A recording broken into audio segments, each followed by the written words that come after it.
Salió un estudio que no sé si has escuchado alguna vez, eh, en el cual se dieron los primeros reportes de la remisión de la diabetes. Entonces, con base en ese estudio fue cuando yo pues, dije, si el tratamiento, obviamente tenemos que tener un control. Y obviamente hay personas que requieren ciertos medicamentos para tener un control adecuado. Pero si lo que queremos hacer es la remisión, si lo que queremos hacer es retrasar o mejorar pronósticos de las personas, pues parece que la respuesta no está en darles una pastilla, al menos por el momento no tenemos ninguna pastilla que por sí sola tenga todos los efectos que sí tiene el hecho de llevar una alimentación adecuada, de hacer ejercicio, aumentar la masa muscular, entre otras partes de lo que es el manejo realmente multidisciplinario y multimodal de la diabetes. Bienvenidos a un nuevo episodio de Cómo Somos. En este podcast entrevistamos a expertos en salud y bienestar para entender mejor cómo funciona el cuerpo humano y qué podemos hacer para sentirnos y vivir mejor. Hoy platicamos con el Dr. Tapia, quien es especialista en el síndrome metabólico, la obesidad, la diabetes, es médico cirujano y también practicante certificado del Instituto de Medicina Funcional. El Dr. Tapia nos explica todo en términos muy prácticos. Hablamos de los factores de una buena y mala salud metabólica y algunas recomendaciones para evitar, entre comillas, el apocalipsis metabólico. Así que acompáñanos en este increíble episodio con el Dr. Tapia para aprender más sobre este tema tan relevante para todos. Muchísimas gracias, Dr. Tapia, por acompañarnos el día de hoy. Bienvenido al podcast de Cómo Somos y muchísimas gracias por tu tiempo. No, gracias a ti, Cristina. Un gusto estar por acá con ustedes. Buenísimo. Para arrancar, siempre hago la pregunta para romper un poco el hielo de tu motivación, ¿no? ¿Por qué estudiaste medicina? ¿Qué te motivó en un inicio?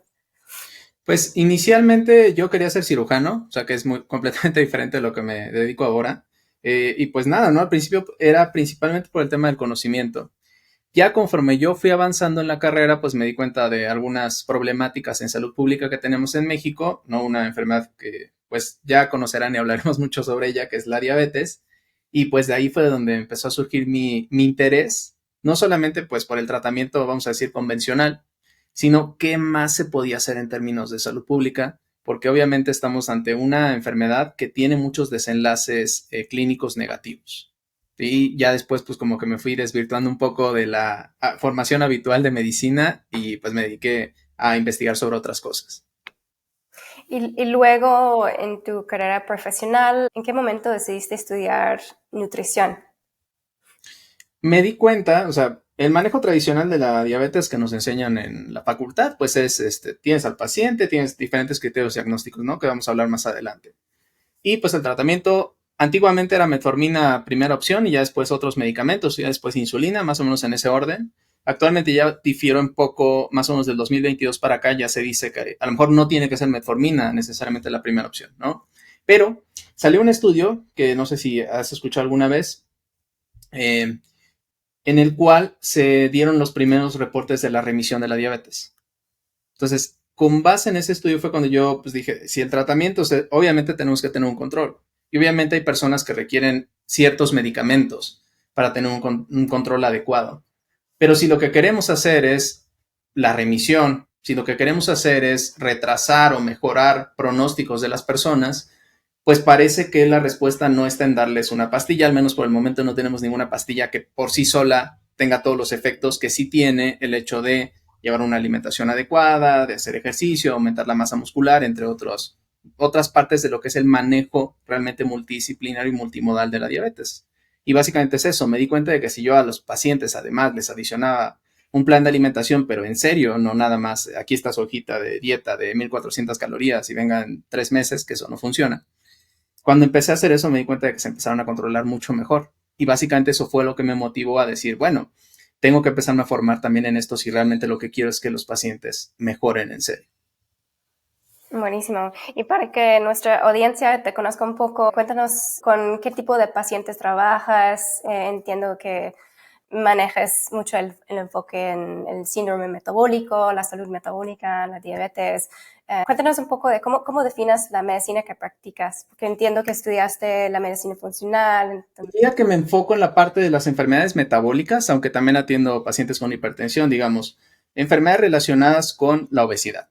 Y de ahí pues manan muchas enfermedades. ¿Qué es lo que más veo yo en consulta? Diabetes e hígado graso. Y algunos pacientes con hipertensión, algunos pacientes a lo mejor que tienen una cuestión más preventiva.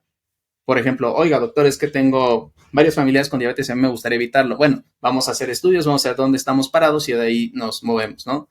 Pero básicamente yo diría que es una medicina enfocada hacia el tratamiento multimodal, porque pues también tengo un equipo multidisciplinario en el cual también refiero a los pacientes con un psicólogo, refiero a los pacientes a veces, por ejemplo, nutrición renal, yo no me dedico a eso, lo mando con alguien que tiene más idea del tema, que normalmente son nutriólogos con una especialidad en nutrición renal.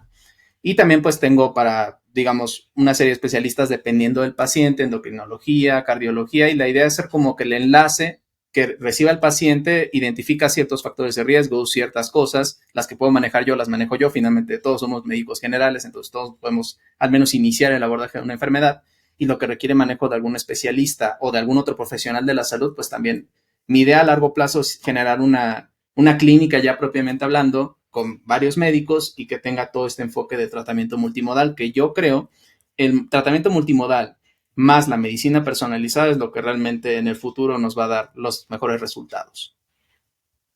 Buenísimo. Y entrando en materia en cuestión de la salud metabólica, sabemos que es un problema enorme, la segunda causa de mortalidad en México. También salió un estudio en Estados Unidos que 9 de cada 10 personas no tienen buena salud metabólica. Entonces, hemos visto un aumento en casos de problemas metabólicos en los últimos 10 años, entonces sigue creciendo el tema. Para ti, ¿cuáles son los factores que más están impactando esa tendencia o que más afectan a una mala salud metabólica? Y tal vez ahí primero hay que definir qué es la salud metabólica y para qué nos sirve. Bueno, el metabolismo en sí son la serie de reacciones que nos permiten, pues que lo que nos nutre, ¿no? Se transforme en energía. De ahí tenemos series de reacciones que son catabólicas y series de reacciones que son anabólicas y algunas reacciones que van hacia los dos lados que se llaman anfibólicas. Entonces, eso es como que algo tal vez muy teórico. Básicamente, lo que pensemos en esto como si fuera una máquina o como si fuera una serie de una reacción química gigante. La salud metabólica quiere decir que pues, cuando tú te nutres, esa energía sea utilizada adecuadamente en tu beneficio. Porque lo mismo sería, pues, un carbohidrato es un carbohidrato, pero ese carbohidrato puede ser malo o bueno dependiendo de cómo está el metabolismo de la persona. No es lo mismo que una persona coma un pan, ¿no? Si ya vive con diabetes, si ya vive con una diabetes descontrolada, que una persona a lo mejor con una salud metabólica mejor, que no tiene establecida una enfermedad como tal, en la cual el impacto pues probablemente va a ser mínimo, ¿no? Independientemente ya sin entrar en materia de si es bueno o es malo, ¿no? En cuestión de las causas, pues te diría que como todos los problemas, pensemos en esto como análisis de sistemas, ¿no? Incluso de acuerdo a tu background que me comentas que tienes, pues es un problema de ese estilo en el cual es muy difícil decir solamente está aquí el problema. Ciertamente los latinoamericanos, en México particularmente, tenemos por ahí una tendencia genética hacia un perfil más anabólico. Esto quiere decir que podemos tener una tendencia con una mala dieta hacia aumentar más de peso que otras personas, a lo mejor personas de origen asiático, de ascendencia asiática, ascendencia africana. Eso es una realidad. Ahora, ¿qué comíamos antes aquí? Aquí no comíamos papas fritas, aquí no comíamos alimentos ultraprocesados, aquí comíamos principalmente vegetales, que era lo que más había, frutas, ciertamente comíamos fruta, granos enteros, de vez en cuando proteína animal, porque no era la base de la alimentación, al menos no la proteína animal tradicional. Aquí comíamos insectos, comíamos hormigas, comíamos chapulines.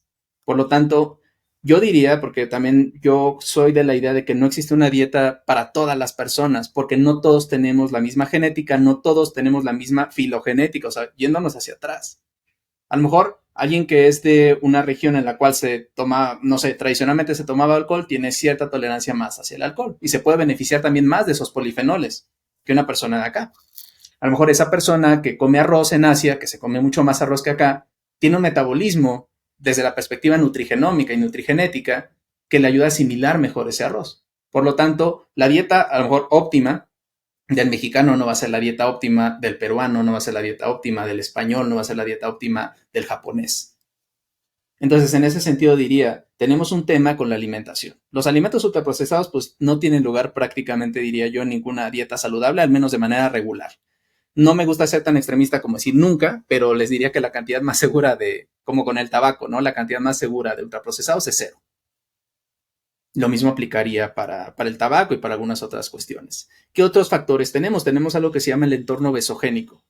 Esto quiere decir que sí, tenemos un problema de alimentación, tenemos un problema de elecciones, tal vez a nivel individual, pero a nivel poblacional, a nivel más macro, tenemos un problema de que, al menos aquí, por ejemplo, en la Ciudad de México, hay personas que pasan horas sentadas simplemente para desplazarse a su trabajo, 4 o 5 horas diarias. Entonces, la persona obviamente primero llega cansada, segundo es altamente sedentaria, tercero, pues no va a llegar probablemente con la energía y con las ganas, primero de prepararse de comer algo tal vez más saludable, o segundo, de irse al gimnasio. Y eso tiene más que ver con el entorno y aquí entran cuestiones laborales, entran cuestiones de movilidad, entran cuestiones de empleo, de empleabilidad, que a lo mejor la persona se tiene que desplazar 2 o 3 horas no por gusto, sino porque es donde hay trabajo. Y eso ya son cosas que se salen de las decisiones individuales de las personas. Por eso hablamos de que la obesidad y las enfermedades relacionadas con la obesidad normalmente tienen un trasfondo multifactorial. Vi un tweet por ahí que hiciste de los factores del apocalipsis metabólico, si no me equivoco. Sí. Metainflamación, dijiste, pérdida de masa muscular, más tejido adiposo y resistencia a la insulina, ¿no? Sí. Es cada vez un tema más común. Entonces, me gustaría como repasar por estos puntos. Creo que es información súper valiosa. O sea, todos esos son puntos que nos hablan de un metabolismo enfermo. Es muy difícil decir esto es primero. Diría que tal vez la grasa visceral y la sarcopenia o la baja masa muscular van después y la metainflamación y la resistencia a la insulina van antes. Entonces, esto de metainflamación es un término tal vez un poco más nuevo que algunas personas a lo mejor nunca habían escuchado, pero es lo que antiguamente nos referíamos como inflamación crónica. Actualmente ya decimos que es una inflamación crónica subclínica de bajo grado. Es decir, es una inflamación que probablemente no te va a dar ningún síntoma, a lo mejor el síntoma va a ser, pues, estás cansado, de repente se te sube el azúcar y no te das cuenta porque a menos que te hagas un monitor continuo no te vas a dar cuenta de que tienes alteraciones ya de glucosa, porque digo, por ahí lo vamos a decir más adelante, pero ya cuando se establece la diabetes son años de alteraciones, no es te dieron un susto y hoy estabas en 200 y ayer estaba tu hemoglobina glucosilada en 5.3, no funciona así. Pero bueno, retomando el punto, normalmente tenemos esta inflamación. Esta inflamación favorece la resistencia a la insulina. La resistencia a la insulina básicamente es que algunos tejidos que se llaman insulinodependientes, por ejemplo el músculo, requieren más insulina de la normal para utilizarlo. Acuérdense que la insulina funcionaría como una especie de compuerta, entonces, o una llave que llega a una puerta, la abre y de esa manera entra la glucosa, se metaboliza, se transforma en energía o se transforma en lo que se tenga que transformar dependiendo de la persona en sí y de lo que requiera su organismo en ese momento. Entonces, esta resistencia a la insulina, pues por una parte agota al páncreas, ¿no? A veces no es tanto que se mueran las células, sino que incluso se desdiferencian. Entonces, tenemos una célula beta que produce insulina, se transforma en una célula alfa, como si fuera una especie de zombie que transforma el linaje celular y entonces se desdiferencia hacia una célula que produce glucagón. El glucagón es lo contrario de la insulina, entonces el glucagón, por diferentes reacciones, que no es que sea malo intrínsecamente, pero en una persona que buscamos que baje más el nivel de glucosa, sí lo es. El glucagón va hacia el otro lado. Si la insulina ayuda a bajar los niveles, porque básicamente ayuda a que se utilice esa glucosa, el glucagón va a mantener niveles más elevados. Entonces tenemos un porcentaje de células en el cual en algún momento empieza a bajar esa producción de insulina y conforme baja la producción de insulina, empieza a subir la producción de glucosa. Más o menos, digo, ya las últimas estimaciones varían un poquito. Clásicamente decíamos, cuando queda el 50% del funcionamiento del páncreas es cuando se manifiesta la diabetes. A veces es incluso menos, 30-40%. Y ahí es cuando se conecta lo que es la metainflamación con la resistencia a la insulina. Entonces, todo eso se va a conectar hacia hígado graso, diabetes, y de hígado graso pues también puede favorecer otras condiciones tal vez no tan relacionadas con el metabolismo directamente, por ejemplo, la hipertensión. Ahora, la sarcopenia, que es la disminución de la masa muscular, todo lo vamos a sufrir probablemente en algún momento, pero esto tiende a ocurrir después de los 50, 60 años, que es cuando empiezan a bajar ciertos niveles hormonales. En el caso de los hombres es más dramático, incluso tiene que ver con los niveles de testosterona, que también empiezan a bajar. Y por lo tanto, si empieza a bajar la masa muscular, eso favorece la resistencia a la insulina, tanto así que tenemos una condición que se llama resistencia a la insulina relacionada con la edad, como un fenómeno fisiopatológico, pero diríamos más normal y más relacionado con la edad, porque baja la masa muscular. Obviamente no es lo mismo una persona que ha hecho ejercicio toda su vida que una persona que ha sido sedentaria desde los 30 o 40 años. La cantidad de masa muscular baja mucho. Finalmente, la grasa pues, tiene sus depósitos naturales. Normalmente pues tenemos depósitos abdominales, en los glúteos, en diferentes partes, ¿no? En el caso de las mujeres también en las mamas, en las caderas. El chiste es que esa es una grasa subcutánea que tiene un lugar, tiene su razón de ser, tiene sus funciones. O sea, todos requerimos un porcentaje de grasa. Cuando tenemos fisicoculturistas que llegan a porcentajes extremadamente bajos, 5%, también tienden a tener problemas metabólicos, porque eso no es lo más saludable desde un punto de vista metabólico. Se rebasa esta cantidad. ¿Cómo está determinada esta cantidad? Está determinada genéticamente. Por eso hay algunas personas que uno puede decir, bueno, es que se ve muy gordito. ¿Por qué no tiene tanta grasa visceral? Bueno, eso ya tiene que ver con otras cuestiones genéticas. Pero se rebasa este threshold, este umbral.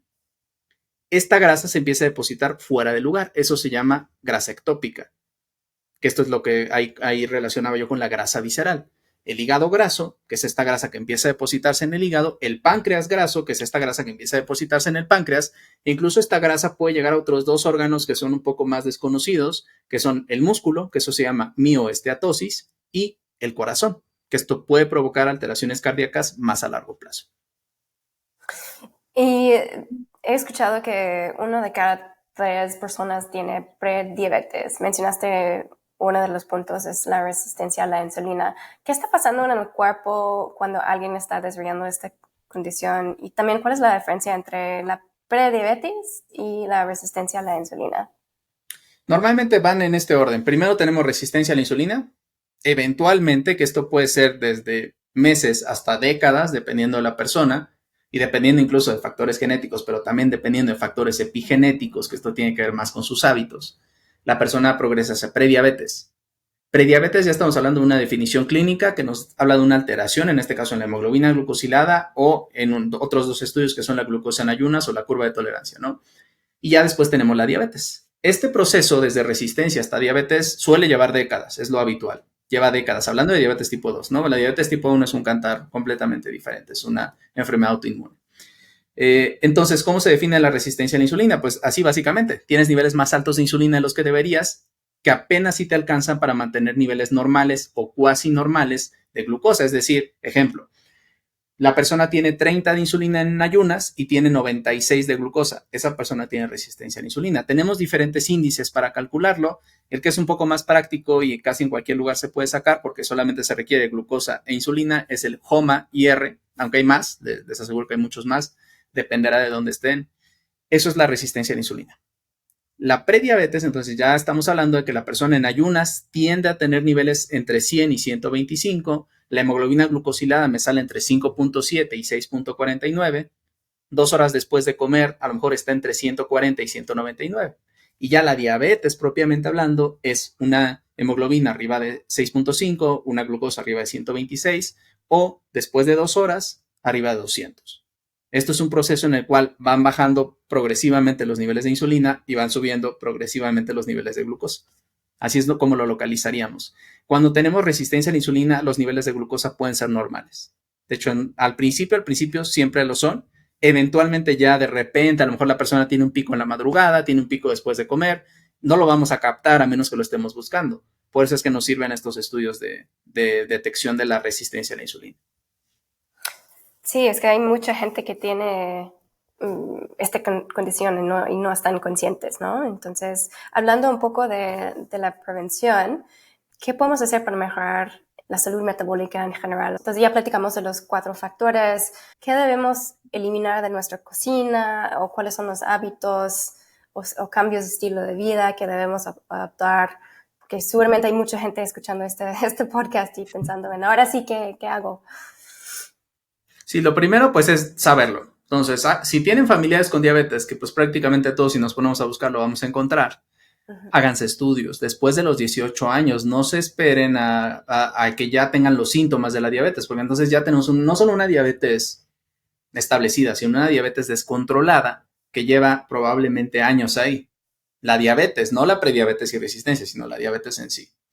¿Qué factores? Vamos a empezar por la alimentación, que creo que todos podemos localizar más. Ultraprocesados es a lo que tenemos que reducir o eliminar sensiblemente. Los ultraprocesados tienen esta característica muy mala de que son altos en grasas saturadas, son altos en azúcares añadidos y son altos en calorías.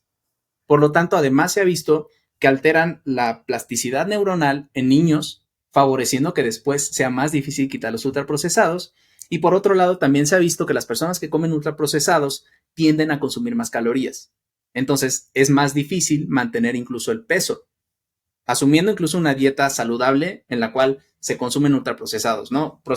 Digamos, yo no lo considero una dieta saludable si hay ultraprocesados, pero vamos a decir, hay de cantidades a cantidades. Entonces, yo les diría, ultraprocesados es algo que tenemos que eliminar.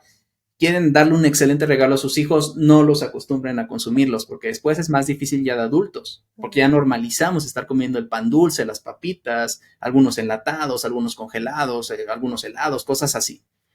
Algunos son muy evidentes, o sea, si tiene 40, 80 ingredientes el producto, seguramente es un ultraprocesado. Así de fácil. Algunos otros son un poquito más cuestionables, no sé, una sopa de verduras instantánea, bueno, pudiera ser más aceptable. Una salsa de tomate más natural, bueno, o sea, ahí ya tendríamos que individualizar, pero en general, papitas, pan dulce, bebidas endulzadas con azúcar añadido, que prácticamente pues son casi todo lo que vamos a encontrar en el supermercado. Algunos aderezos para ensaladas son terriblemente malos, entonces yo digo, se echa a perder todo el esfuerzo de hacer la ensalada, de comer verduras, de tener los vegetales frescos echándole estas cochinadas ultraprocesadas que pues como ya comenté, alto en azúcares, alto en grasas trans particularmente. Ese es uno. Segundo, mantener la masa muscular. ¿Cómo vamos a mantener la masa muscular? Dos cosas, una dieta con suficiente proteína. Entonces, si ustedes están sanos a nivel renal y son adultos, pues por lo menos tendrían que estar comiendo 1 gramo de proteína al día para arriba, dependiendo, ¿no? 1.2, 1.5. Ya arriba de 1.5, pues sería más para atletas o para alguna persona que esté buscando aumentar ya musculación, otro tipo de metas, digamos. Segundo, pues necesitamos hacer actividad física y tenemos que hacer actividad física trimodal. ¿Qué quiere decir esto? Tenemos que hacer actividad física aeróbica, que esto pues es correr, entre otros deportes que se basan principalmente en correr. Tenemos que hacer actividad de fuerza de resistencia, que esto es lo que nos va a ayudar a desarrollar esa masa muscular y pues sabemos la vieja máxima, ¿no? Músculo que no se usa se atrofia. Finalmente, el ejercicio de equilibrio, yoga, tai chi, ese tipo de ejercicios que también son algunos estiramientos dinámicos. O sea, a lo mejor a ti no te llama la atención la yoga, pero digo, hay otras opciones, pues. El chiste es que, por ejemplo, el de equilibrio es muy importante para adultos mayores. ¿Por qué? Las caídas son una de las principales causas de fallecimiento y de morbilidad, es decir, complicaciones, incluso para quien se recupera, en adultos mayores. Una buena masa muscular nos ayuda a combatir la resistencia a la insulina por un lado y también a asegurarnos que cuando seamos personas mayores vamos a ser más independientes y no vamos a depender de una andadera, de una silla de ruedas, de un bastón para estarnos desplazando y también no vamos a depender de otras personas para hacer las cosas, que es una de las cosas que yo veo que a la gente le interesan más, ¿no? No, digamos, no ser una molestia, si se quiere ver, pero no depender de los demás, poderme yo hacer mis cosas y no tener que estarle hablando a tal persona para que me ayude a bajar o cosas así. Esa es otra. Entonces, aquí llevamos la alimentación. Llevamos la parte de la masa muscular. Reducir la grasa visceral está muy directamente enlazado con hacer ejercicio. Una persona que haga una buena cantidad de ejercicio es una persona que va a tener una baja cantidad de grasa visceral. Dependiendo de la población, va más o menos abajo del 9%. Yo diría un rango más óptimo sería abajo de 7% de grasa visceral. Entonces, de ahí para abajo. Entendiendo que a lo mejor 1 o 0, no, tampoco se trata de bajarlo hasta nada, porque esa grasa visceral tiene una función cuando está en un rango y ya después de ese rango, entonces ya empezamos con algunos temas. Detección temprana. En cuanto a la dieta, también ya hablamos de lo que vamos a quitar de la cocina. ¿Qué tenemos que comer? Fibra. La fibra nos va a ayudar mucho a combatir este tema de la resistencia y de los picos de glucosa. ¿Dónde está la fibra? Verduras sería una de las principales fuentes, granos enteros, linaza, chía, amaranto, entre muchos otros. Frutas también son buena fuente, ahí tenemos que diferenciar. Siempre la fruta va a ser mejor comerla que tomarla. ¿A qué me refiero? Pues va a ser mejor que tú te comas la manzana a que te tomes un jugo de manzana, al menos desde la perspectiva de cómo se va a absorber esa glucosa o esa fructosa en el caso específico de la manzana. De la proteína, pues básicamente nada, ya lo comentamos, ¿no? Cuidar la cantidad Y de repente, esto me gusta mucho implementarlo con los pacientes, aunque a veces hay un poquito de resistencia, algún día en el cual no haya proteína animal, ¿no? Basarnos en la proteína vegetal algunos días. ¿Dónde está la proteína vegetal? Frijol, garbanzo, lenteja, chícharo, entre muchos otros, ¿no? Alubias, habas. Son buenas, soya incluso, pero ahí ya tendríamos que ver otros temas metabólicos, incluso tiroideos, ¿no? Pero bueno, esas fuentes y esa idea de hacer, de introducir esta proteína vegetal para que también el cuerpo trabaje con otro tipo de proteínas. Sabemos y está bien comprobado que la que está mejor preparado el cuerpo para asimilar es la proteína animal. Eso no implica necesariamente que tengamos que estarla consumiendo siempre, porque si algo se ha asociado, por ejemplo, al consumo de carne roja, es a cáncer de colon. Independientemente a lo mejor en el contexto, porque también depende mucho del contexto. Se puede comer carne de res y tú dices, pues come carne de res, pero lo demás que come son, no sé, frutos secos, verdura, pues parece una dieta relativamente saludable. De este otro lado tenemos una persona que come una hamburguesa, pues tiene pan, tiene tocino, tiene cosas fritas y tiene la carne molida, que a lo mejor también no sabemos realmente qué tan fresca esté. Y los dos comen carne roja. Probablemente el segundo va a tener un riesgo mayor de cáncer de colon. Y había un punto más ahorita que me estoy acordando de la resistencia.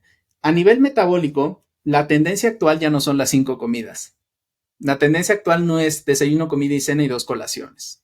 En la gran mayoría de los casos, con algunas excepciones muy particulares, por ejemplo, personas con gastritis o con dispepsia, sí se benefician de hacer más comidas pequeñas durante el día. El ayuno, a lo mejor para una persona con colitis, no es tan buena idea, tiende a inflamar más, no por la alimentación en sí, sino por el periodo de ayuno. El ayuno para una mujer embarazada, pues obviamente no es una buena idea. El ayuno para un niño, alguien que está en crecimiento, tampoco es una buena idea. Y hay algunas condiciones en las cuales no es la mejor opción el ayuno. Pero el hacer 2 o 3 comidas, 2 comidas de repente, hacer, digamos, una ventana de alimentación más pequeña, también se ha asociado con una mejor salud metabólica y con una reducción de la resistencia a la insulina. Finalmente, un último punto que hemos visto en los estudios de longevidad es que la restricción calórica, o sea, las personas que consumen menos calorías, tienden a ser las personas que viven más. Que esto a lo mejor vemos la distinción. A lo mejor esta persona ha sido activa toda su vida, se ve delgadita, pero pues tiene una masa muscular suficiente para sí misma y va a vivir 110 años, ¿no? Estoy poniendo un ejemplo. Tenemos acá el superatleta, supermusculoso, que probablemente no va a vivir esos 110 años. Y eso tiene que ver a lo mejor con que tenemos algún punto en el cual ese exceso de calorías de todas maneras nos va a producir algún daño. Todavía no está tan determinado científicamente, pero así observacionalmente se ha notado que las personas que consumen menos calorías viven más. Buenísimo. Y hablando un poco de todo lo que comentas para prevenir, ¿no? Que desarrolles problemas metabólicos. Hablando del diagnóstico en sí de la diabetes, sabemos de la ciencia que se puede revertir, ¿no? En ciertos casos. Con todo lo que sabemos, lo que nos indica la ciencia y algunos estudios recientes, y con lo que has visto, ¿qué debe decir un médico a su paciente hoy? Explicando el diagnóstico, viendo los indicadores, por ejemplo, la hemoglobina más de 6.5%. ¿Cuál debe ser el nuevo abordaje o narrativo hoy? Yo diría que el nuevo abordaje tiene que ser llevar a todos los pacientes que podamos a remisión. ¿Cómo se define la remisión? Una hemoglobina abajo de 6.5 en más de 2 tomas sin la necesidad de medicamento. Entonces, básicamente la remisión. Yo diría una remisión real sería una hemoglobina abajo de 5.7 sin necesidad de medicamento, que eso ya sería normal. Porque el otro sería una persona con prediabetes, que de hecho ya el término no es prediabetes, es postdiabetes, es decir, esta persona tuvo diabetes, no va a tener diabetes, y eso todavía está muy en estudio, lo que es la postdiabetes, porque se ven iguales. Si yo lo veo en un estudio, le digo, pues tiene prediabetes. No, tiene postdiabetes. Y cardiometabólicamente no es lo mismo tener pre que tener post. Porque post es una persona que está en un periodo de remisión y que metabólicamente está mejor que la persona con pre, aunque el valor sea probablemente muy similar. Entonces, tenemos que explicar que es una enfermedad que es posible la remisión. No se puede en todos los casos. Lo que tenemos en estudios es más o menos hasta 6 años, porque hasta ahí se ha estudiado, no quiere decir que no se pueda, y por ahí, no sé, evidencia anecdótica, 20 años con diabetes y se pudo llegar a remisión, No dudo de que sea posible, probablemente una diabetes mucho más leve comparada con la de una persona mejor con 20 años que ya usa insulina, y probablemente va a ser muy difícil de hablar de remisión. Ahí lo que vamos a decir es que pues se va a usar menos medicamento, se va a tener menos riesgo de complicaciones. Las complicaciones a largo plazo son las que más nos interesan cuando hablamos del control de la persona. Es decir, que esta persona no tenga problemas de retina en el futuro, que esta persona no tenga problemas renales en el futuro, que esta persona no tenga problemas de neuropatía, que también es muy incapacitante en el futuro. Entonces, yo diría que el paradigma actual es todos los pacientes que podamos llevar, pacientes recién diagnosticados, intentar llevarlos a remisión. ¿Cómo es eso? Bajando de peso, que ese es el único tema que tenemos, porque tenemos algún porcentaje de pacientes, no tanto, pero existen pacientes delgados con diabetes tipo 2, que el cual es un perfil metabólico muy diferente, pues, que el perfil común. Las personas que se ha visto que son más susceptibles de lograr remisión son personas con obesidad y diabetes, o con sobrepeso y diabetes. ¿Por qué? Porque para lograr esta remisión, en la mayoría de los estudios en los que se hizo con dieta únicamente, con reemplazo de la dieta, que es con una bebida, con proteína y con otras cosas, se bajó más o menos el 15% de la grasa corporal, del peso corporal, perdón. Entonces, una persona de 100 kilos, llevarla a 85, que se ve muy fácil, pero no es tan sencillo. El tema ahí también es el mantenimiento, porque a largo plazo no todos logran esa remisión, algunos regresan. Y esto es lo que yo siempre les digo, o sea, sí, ya logramos remisión, porque pues es algo que ya he visto yo, lo he logrado con varios pacientes, ¿no? Esto no quiere decir que ya pueda comer como comía antes. De hecho, probablemente lo que nos dice es que está en su mejor interés no comer como comía antes, porque ya vio que si come como comía antes, va a regresar para allá, eso no hay duda. A lo mejor es en un año, a lo mejor es en 2, pero va para allá, porque digamos, la maquinaria metabólica ya se echó a andar para ese lado. Hay otro enfoque, pues evidentemente es la cirugía metabólica, que esto es una cirugía que te ayuda a bajar de peso y que evidentemente tiene el mismo desenlace. El único tema es que también se puede asociar algunas carencias nutricionales, o sea, requiere un cuidado.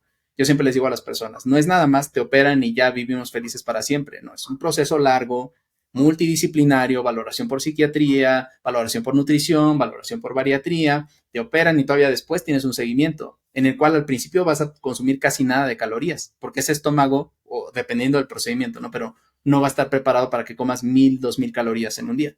Vas a vomitar.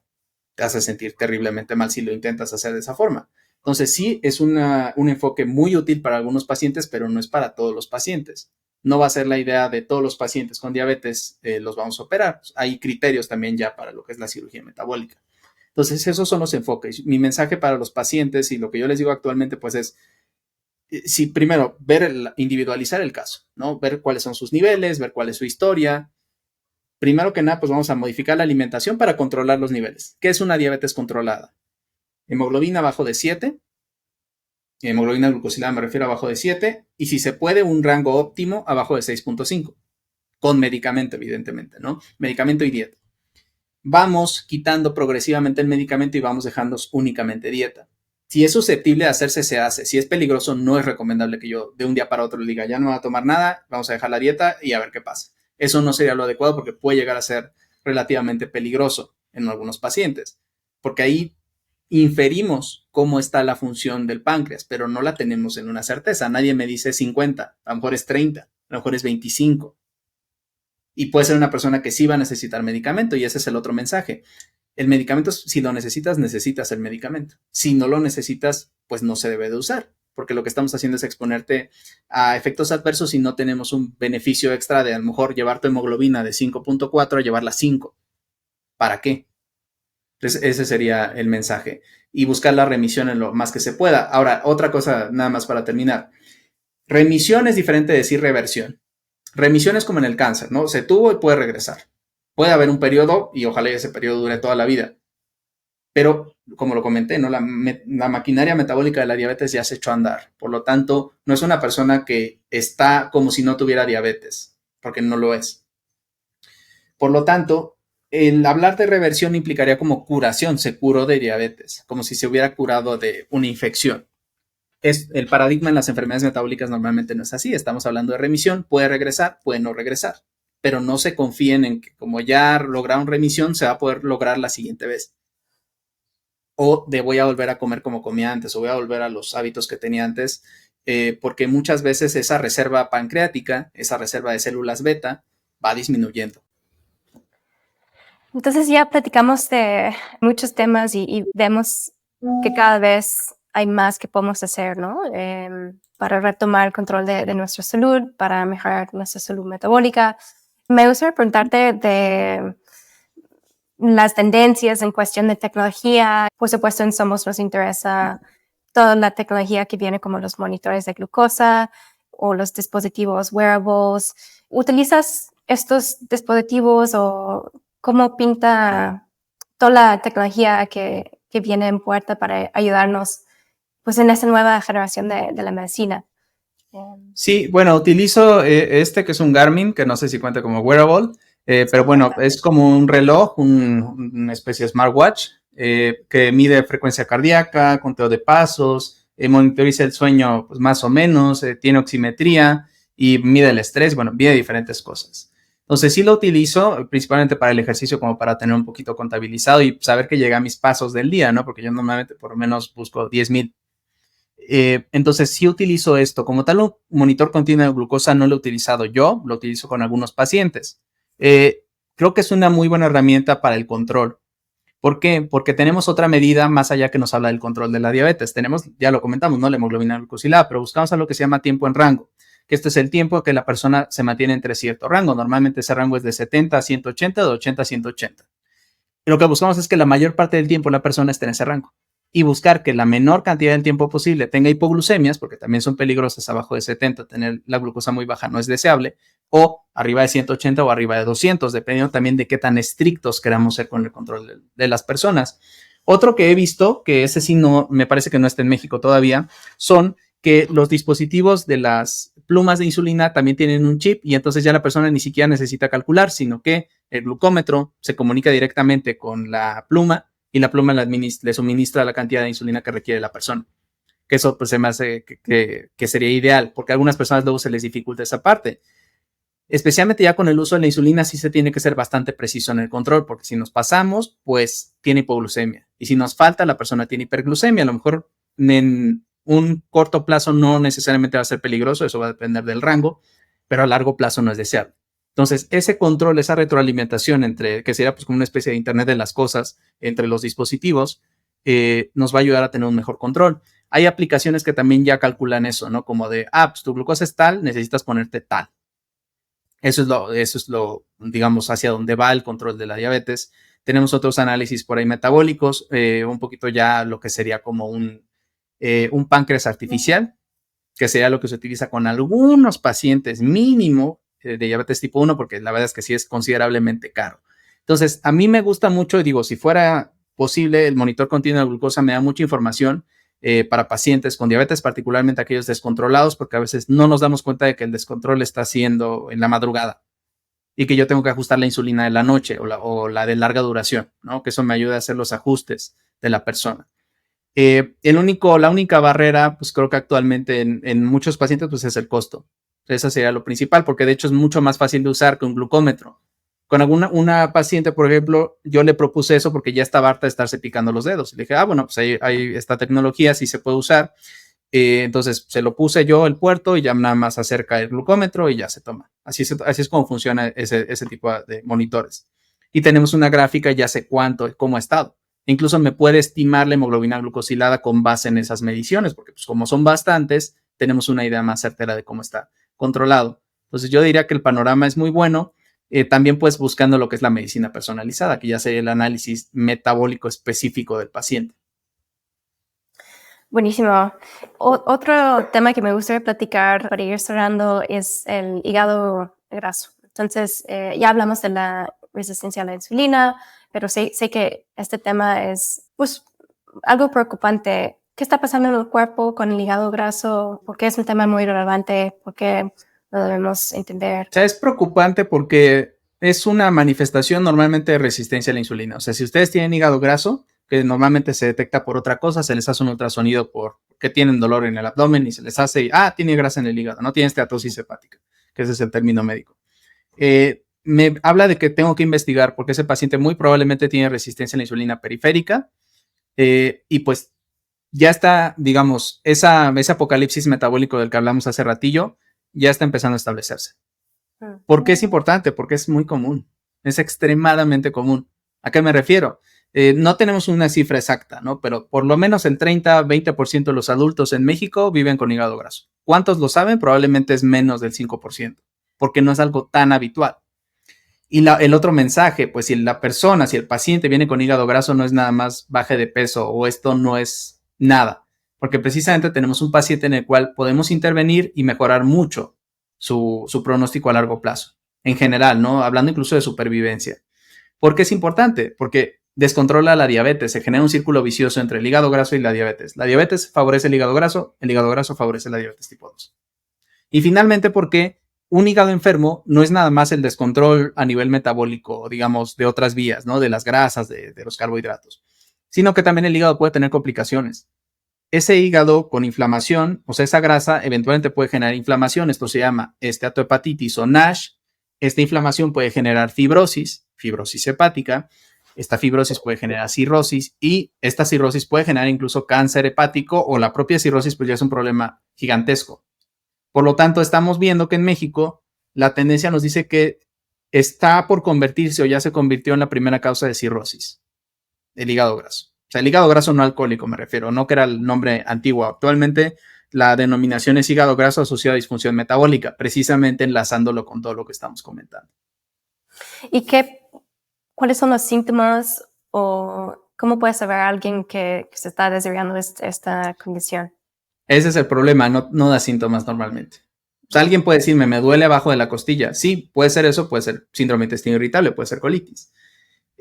Lo detectamos incidentalmente en la mayoría de los casos actualmente. O sea, hacemos un ultrasonido por otra razón, o a lo mejor alguien ve alteraciones en las pruebas de funcionamiento hepático y dice, vamos a hacer un ultrasonido de hígado y se da cuenta. Lo habitual es que en la mayoría de los casos sea completamente asintomático. Entonces, no se esperen a tener un síntoma porque no lo va a haber necesariamente. Entonces, para alguien que quiere saber más, ¿en dónde te podemos encontrar? Tienes un podcast excelente sobre esos temas. No sé si nos pudieras platicar un poco de tu clínica y de las iniciativas que estás haciendo. Claro. Bueno, en las redes sociales estoy en YouTube, que cada martes a las 9 de aquí del tiempo de México, doy una charla en vivo. Los temas son diferentes. Por ejemplo, este martes hablé de alimentación saludable para niños, pero pues también tengo varios videos de hígado graso, varios videos de diabetes, varios videos de alteraciones de las grasas como triglicéridos, colesterol y demás, ¿no? Entonces, esa es como que la red principal, pero también pues publico para Facebook, que es un poquito diferente, un poquito más enfocado hacia cómo, qué recetas pueden utilizar. Y finalmente, pues en Twitter también tengo publicaciones, pero ahí sí es un poquito más técnico porque ahí subo algunos artículos científicos recientes, saco los puntos clave y pues ahí lo comparto, ¿no? Y a veces discutimos de ciertos temas. Pues esas son las principales redes, aunque también estoy en otras, digamos, a veces es una repetición, les diría que esas son las tres principales.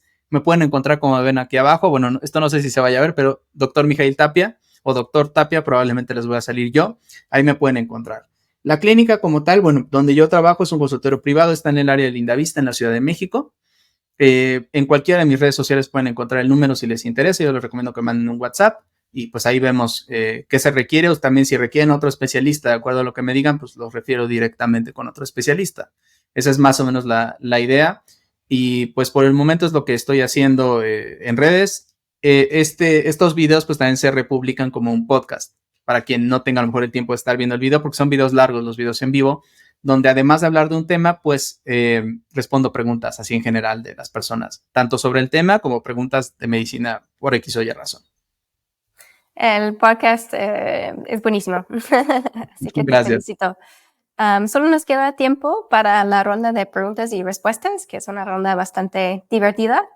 La primera pregunta es sobre tu libro favorito o libro que más recomiendas. Pues es que digo, aquí yo creo que voy a hacer dos recomendaciones, una de un libro de salud, tal vez, y otro de un libro de literatura. A mí me encanta leer. Perfecto. Entonces, del libro de medicina hay un libro que se llama El efecto de los telómeros, que nos habla de la parte de la epigenética. La epigenética es este tipo de modificaciones que podemos hacer en la expresión de nuestro genoma, de nuestros genes, sin la necesidad de modificarlo, que pues por el momento no lo podemos modificar. Entonces son hábitos que nos pueden ayudar y que también podemos identificar que tenemos telómeros más cortos. ¿Qué es esto de los telómeros? Porque es relevante, porque tiene que ver con la supervivencia y con la longevidad. Básicamente, telómeros más largos se asocian a más supervivencia, telómeros más cortos se asocian a algunas complicaciones como cáncer, entre otras enfermedades crónicas. Este es un libro escrito por una premio Nobel. Es un libro relativamente grande, me parece que tiene como unas 500, 600 páginas, pero es un libro no muy técnico, o sea, no es un libro de paramédicos, pues. Entonces yo creo que es algo que todos pueden leer y es un libro que les recomiendo porque hay muchos libros por ahí, pero a veces no están tan basados en ciencia, o el problema que a veces tienen los libros es que están actualizados cuando se escribieron, pero pasan 2 años y ya cambió completamente la ciencia y lo que ahí venía recomendado, pues tal vez ya no lo es. Eso en cuestión de un libro de salud. La autora, déjame ver porque por acá lo tenía, me parece que es Elizabeth Blackburn. Pero bueno, mientras tanto les voy diciendo el otro es El Libro Negro, así se llama. Es un autor no tan conocido, es un autor italiano que se llama Giovanni Papini, que probablemente pues igual y no lo habían escuchado. Borges decía que era uno de los mejores escritores, pero que por su pasado y por sus tendencias políticas había sido como olvidado. Pero es un libro, pues, como una especie de diario de una persona que lo que quiere es encontrar cosas extraordinarias en el mundo. Entonces va y visita algunos personajes, algunos son históricos, obviamente todo esto es ficción, como por ejemplo sale Salvador Dalí. Entonces esta persona visita a Salvador Dalí y escribe una historia sobre esto. Pero también hay como que otras cuestiones como de personas muy singulares que hay en países diferentes y tiene una continuación, más bien tiene una precuela que se llama Gog y El Libro Negro de Giovanni Papini. Buenísimo. Vamos a poner toda la información en las notas del episodio. También ya estoy apuntando en mi lista. La siguiente pregunta es, ¿a quién admiras en el campo que deberemos entrevistar? Mira, el doctor Giovanni Díaz Zavala es de aquí de México, es de la Universidad de Sonora, me parece, es de nutrición, tiene doctorado en nutrición, y yo creo que él es como una autoridad en el tema. Entonces yo lo sigo en Twitter, así lo pueden encontrar, Giovanni Díaz Zavala. Él me parece que tiene un enfoque, digamos que con él estoy más de acuerdo, ¿no? Pero también a veces yo les recomiendo seguir a gente con la que tal vez no estén tan de acuerdo, porque ese crecimiento y ese enriquecimiento se da cuando uno se expone a algunas opiniones con las cuales tal vez no está tan de acuerdo. Entonces hay otro que se llama Esteban Larronde, es argentino, que tiene un enfoque como más, es cardiólogo me parece, con el cual a lo mejor yo no estoy tan de acuerdo, pero finalmente está basado en ciencia lo que dice. O sea, digamos, hay puntos en los cuales a nivel científico hay una polémica. No quiere decir necesariamente que uno esté mal y el otro esté bien. Probablemente hay un punto intermedio en el cual podemos llegar los dos, ¿no? Digamos que a lo mejor es más, propone un poco más lo que es la dieta muy baja en carbohidratos, ¿no? Y otros proponen un poco más lo que es una dieta estilo mediterráneo, ¿no? Que es una dieta alta o al menos normal en carbohidratos. Entonces te diría que ellos dos, Esteban Larronde, que es argentino, y el doctor Díaz Zavala, que es de acá de México. Buenísimo. Y el siguiente punto es sobre los hábitos, prácticas. En Somos reconocemos la importancia, ¿no?, de llevar una rutina y prácticas para mantener la salud. Entonces, ¿cuáles son tus prácticas que haces para mantener y mejorar tu salud? Pues digo, son varias. Yo les diría, primero háganse estudios una vez al año. Son adultos, háganse estudios una vez al año. Son adultos a partir de los 18, para mí. Las 3 bebidas que yo más tomo y que más les recomiendo tomar son agua, café y té. Todo lo demás es extra, ¿no? Incluso contando algunas bebidas como el vino tinto, que pues alguien podría decir tiene un beneficio cardiometabólico. Sí, pero los polifenoles los puedes encontrar en otros lados. No tiene que ser a fuerzas del vino, ¿no? Entonces sí, si te gusta, adelante, pero hay que entender que hay que hacer un consumo esporádico. El consumo diario ya no se recomienda, se asocia a atrofia cerebral. Y esto cambió apenas hace 2 años, ¿eh? O sea, esta recomendación cambió. Antes decíamos, sí, la copita cardioprotectora. Ya cambió esa recomendación. Y precisamente por eso es que un libro que yo hubiera escrito hace 2 años hubiera tenido esa recomendación y ahorita está mal, ¿no? Pero bueno, esa es una recomendación. Las 3 bebidas de su vida deben de ser agua, café y té. Dependiendo de lo que les guste. El té, que tiene más evidencia, que yo diría que es casi igual de benéfico que el café, es el té verde. Creo que ahí tienes una taza. Sí, es mi matcha. Pues precisamente, ¿no? Que es una concentración de... Entonces, el té verde también tiene, por las catequinas, tiene pigalocatequina galato, que esa es la principal, tiene grandes beneficios. De la bebida les diría, de la alimentación, perdón, pues principalmente incluyan verduras en todos sus tiempos de alimentación, si son 2 o 3. Si tienen desayuno, comida y cena, verduras en desayuno, verduras en comida, verduras en cena. Si son 2, pues con más razón tienes que meter muchas más verduras para llegar consumir suficiente fibra. Las recomendaciones son al menos 28 gramos para mujeres al día y al menos 35 gramos para hombres al día de fibra. ¿Dónde está la fibra? Métanle por ahí linaza, chía, amaranto o algún grano entero que se dé en su localidad a sus comidas, a su ensalada. Aceite de oliva es el mejor aderezo, con limón. Mantengan un peso saludable, obviamente esto basado principalmente en la grasa, porque a lo mejor alguien me dice, es que yo hago judo y peso por 90 kilos, pero gran parte de esos 90 kilos son músculo. Y si yo me baso en el índice de masa corporal, me va a decir, tiene sobrepeso. Pero si yo me baso en el porcentaje de grasa y en la cantidad de músculo, me va a decir, esta persona está metabólicamente sana.